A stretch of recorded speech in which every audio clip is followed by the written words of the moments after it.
স্বাধীনতা দিবস উপলক্ষে আমাদের নিবেদন কবি উৎপল কুমার ধারার কবিতা স্বাধীনতার মানে।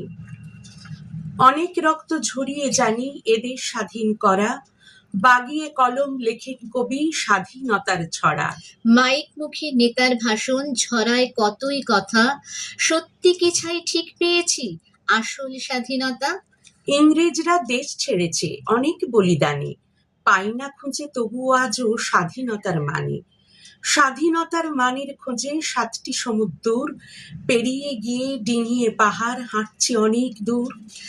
ভোর না হতে বাজছে কানে প্রভাত ফেরির বাঁশি, উড়ছে ফানুস রঙিন ঘুড়ি খুশির পাশাপাশি। বলছে সবাই আমরা স্বাধীন, স্বাধীন ভারত ভূমি। জিজ্ঞাসা তাই সত্যি কি ভাই, স্বাধীন আমি তুমি? কদম কদম পা বাড়িয়ে আটকে কাঁটা তারে, পিছন ফিরে দাঁড়িয়ে দেখি বড় রাস্তার ধারে। ডাস্টবিনটা হাতড়ে যে রোজ খাবার খুঁজে আনে, সে জানে কি সত্যি সঠিক স্বাধীনতার মানে? কবির সঙ্গে আমরাও সহমত। বন্ধুরা, ভেবে দেখবেন সত্যি কি স্বাধীনতার মানে আমরা যা পেয়েছি তাই, নাকি অন্য কিছু। নমস্কার।